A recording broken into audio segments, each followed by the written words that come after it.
Hey guys, let's take a few minutes to talk about some of the starting principles, or let's say guiding mantras, that you should have in mind when you take up sword fighting. Whether or not it's from an established school, an individual, doesn't matter the sport that you're in, these three principles will help you grow as fast as possible in your fighting, career, and it'll also prevent you from having the massive amount of anxiety and frustration that most fighters have as they try to take up this new and, in many ways, very fulfilling, martial art. So let's start off by the first principle is, and you'll hear this in several martial arts. It's kind of a mantra that's fairly prevalent and has been around for literally centuries. Is whenever you're taking a new martial art or doing any activity that you are not accustomed to or proficient at, you should empty your cup. And what that has meant traditionally is you have a particular sense of self, right? A sense of skill, a sense of proficiency in the things that you know how to do, right? You may be good at them, you may be an expert at it, you may, you feel that you are good or proficient, or you excel at something, right? Whenever you take on a new activity, like whether or not it's an art form, whether or not it's a new class, whether or not it's a new martial art, or anything new, even when you approach a new job, new role, you should empty your cup. And that cup is essentially your sense of self, right? You could classify it as your own personal ego, right? We do cool things in our lives sometimes, and we learn things, and we start thinking that we know something, right?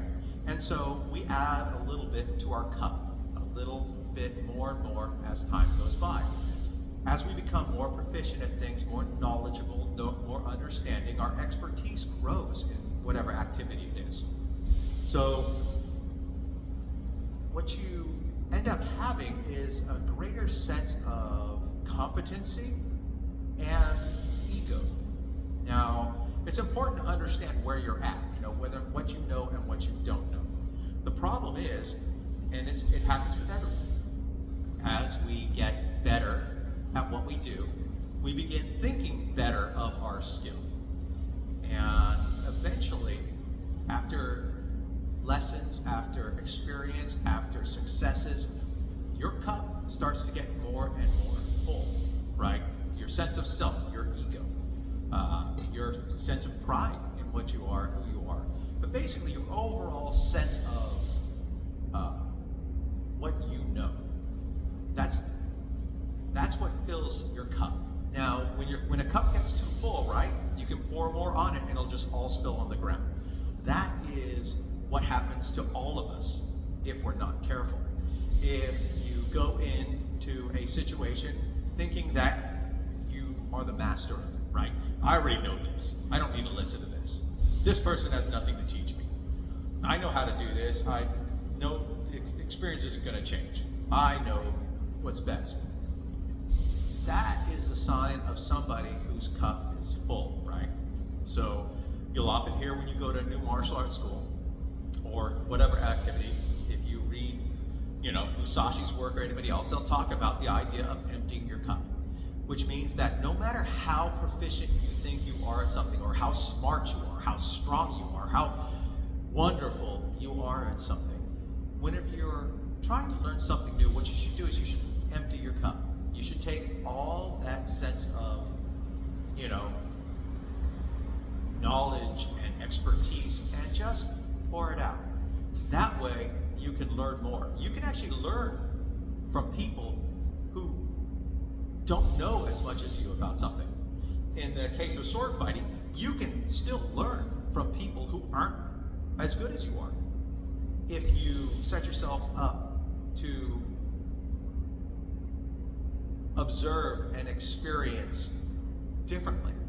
So emptying your cup is about basically letting go of your ego and starting over. It's kind of like, it doesn't matter what belt you had in, say, karate or taekwondo or whatever. If you go to jiu-jitsu, you don't carry your belt with you. And even often, if you go from one martial arts school to the next, the best way to do it is to walk in the doors and present yourself mentally as a student willing to learn. This is what separates the great learners, the great, masters of various arts and activities from those who kind of plateau. If you find yourself plateauing, it's often because your cup is full, and you might not know it. So, if you are just starting sword fighting, if you have a great deal of experience in the same amount of sword fighting, same method, or a different method entirely. If you come from SCA, you're going to Bucher. If you go from HEMA to SCA, if you go from, it doesn't matter the activity, boxing to sword fighting. Some things will come over, but you need to approach it with an empty cup. So start all over again. Approach life as a student, as a continual student, continual learner. Even when you are a master of something, even those who understand that they are essentially a master of their domain, they still should walk in every day looking for the new, looking for insights. And they themselves, the best ones, are able to empty their cup. Even though they're really good at something, they can approach it fresh and new. And that's what you need to do with martial arts. So principle number one, empty your cup. Don't think so highly of yourself. And periodically, you should consciously,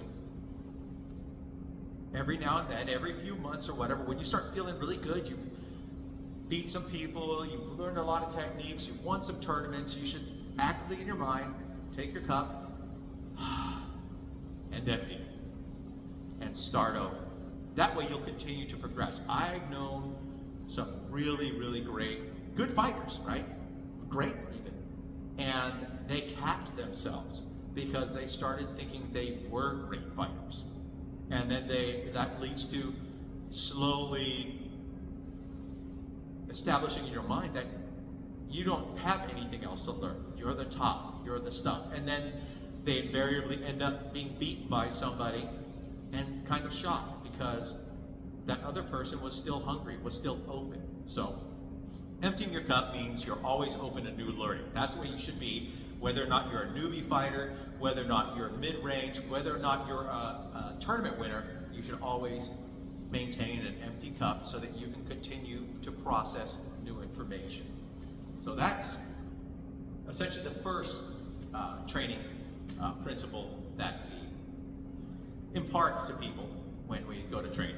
The second one is when you're out at practice, when you're out training with somebody else, and you'll see this all over the place, especially the SCA, but every group really, you need to stop trying to win at practice. If you're trying to win, if you're focusing on trying to win and not learn, you've got a problem. Basically, focusing on winning at practice is approaching it in a manner that's actually going to hold you back from learning.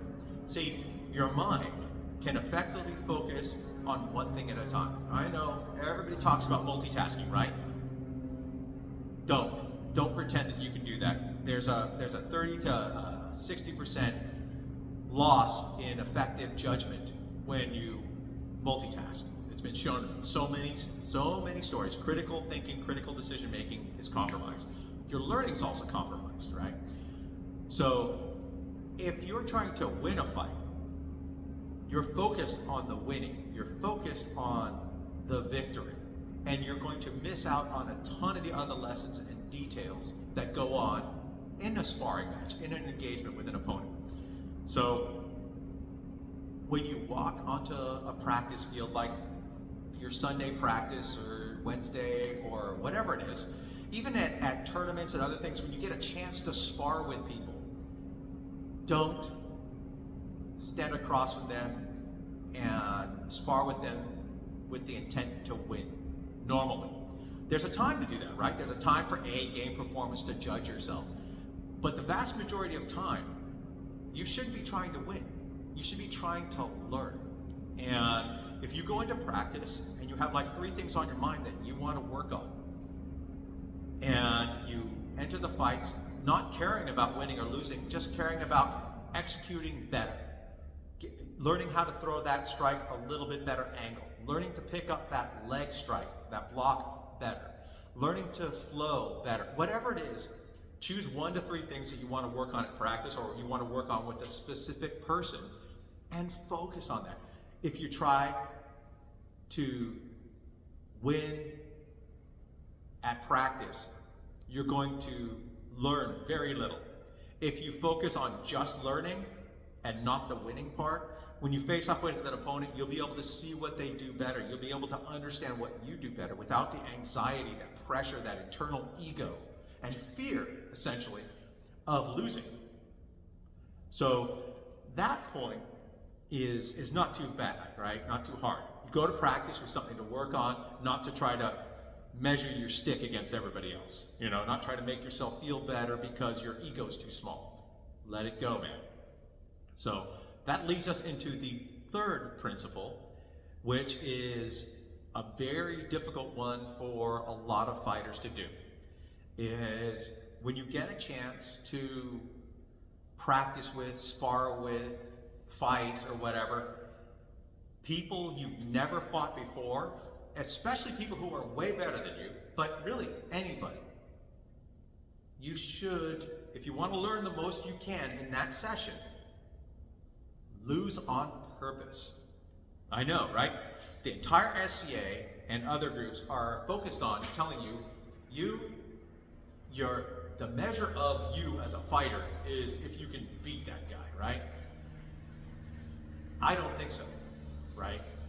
I think the measurement of you as a fighter has to do with your judgment of yourself and your own competencies and capabilities. I think that your measure of a fighter is how much you grow, how much you learn, right? And if all you do is try to win everything you ever do, you miss out on huge opportunities for learning. So when I say lose on purpose, it means, well, it can mean several things.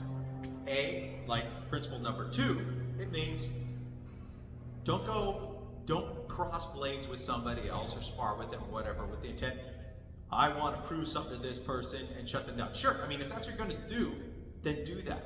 Understand you're not going to learn much from it. What I do with somebody, especially people I haven't fought, especially really good fighters, is in my mind, I'm going to lose on purpose, and I am.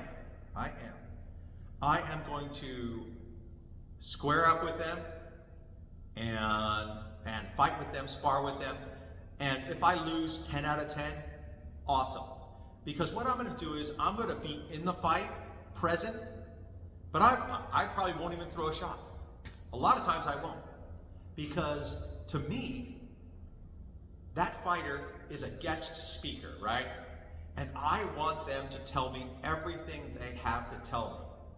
I want to learn as much of what they have to teach me. And how do they do that? How do they speak? They speak with their presence, with their movement, with their technique, with their strikes, with their blocks, with everything that they do.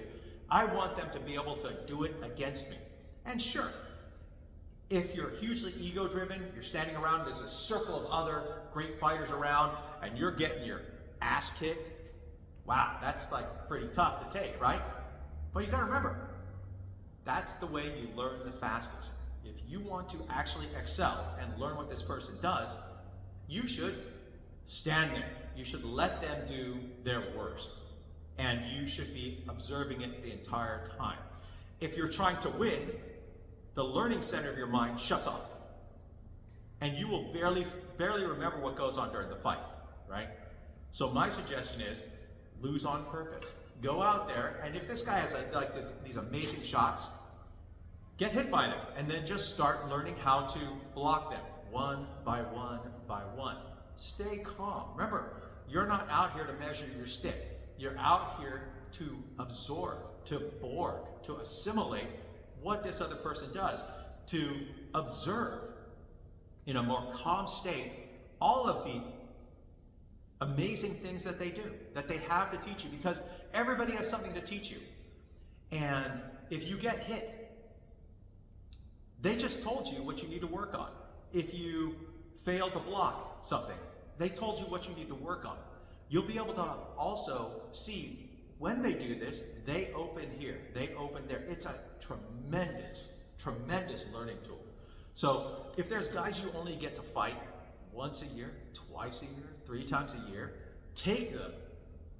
Take advantage of that. Take the most out of it. Fight them 10 out of 10. Spend at least the first 5 passes not throwing anything and moving with them, observing how they move, how they flow, trying to get their blocks down. Watch how they generate those shots, those mechanics. Because if you're so wrapped up in trying to strike your opponent, you won't even register what it is that they're doing.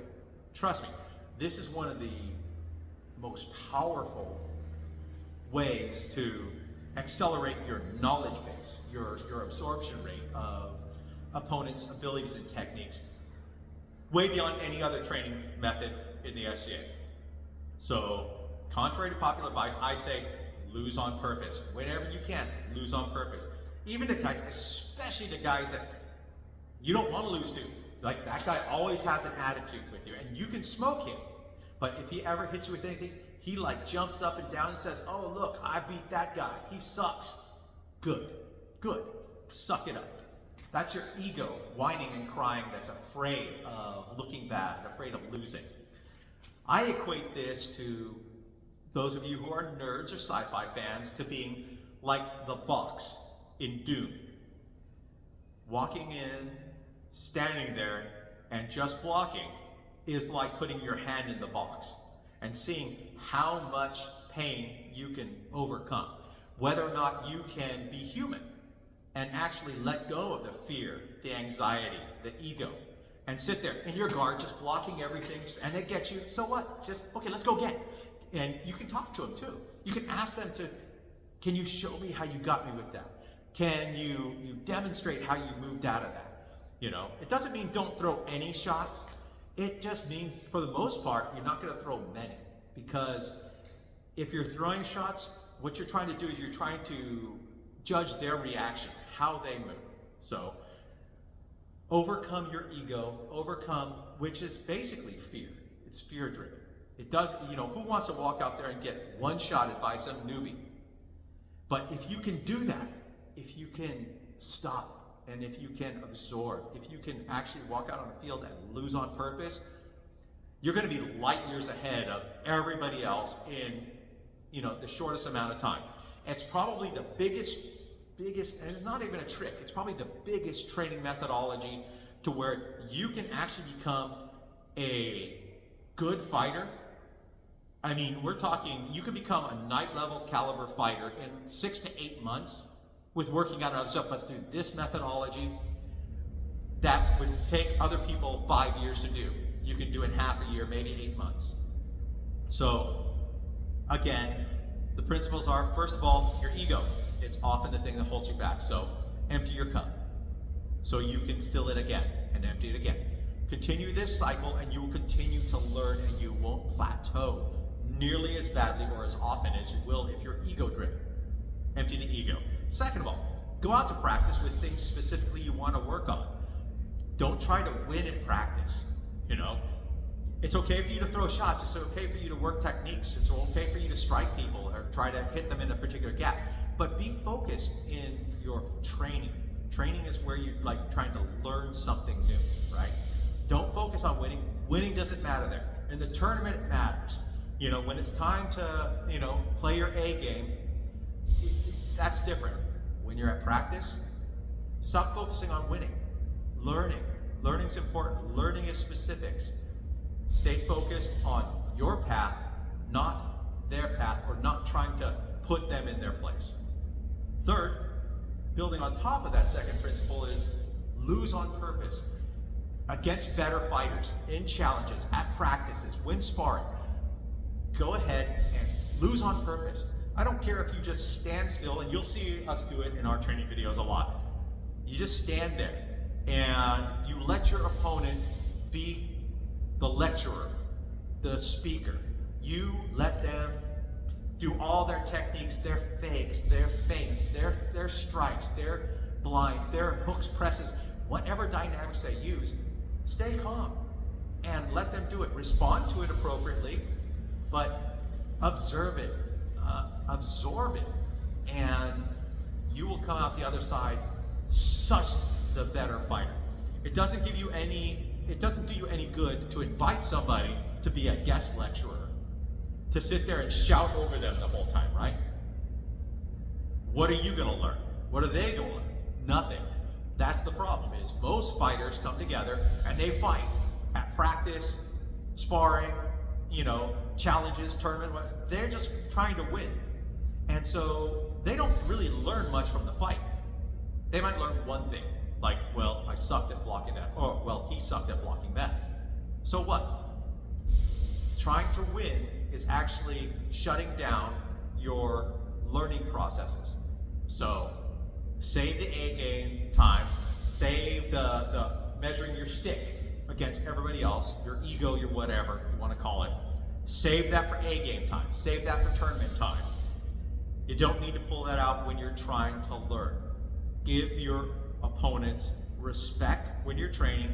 Let them be the guest speaker. Let them speak clearly, fully, and you can even ask them to explain better what it is that they're teaching you. So those three principles will get you farther than just about any other training technique in our various sports.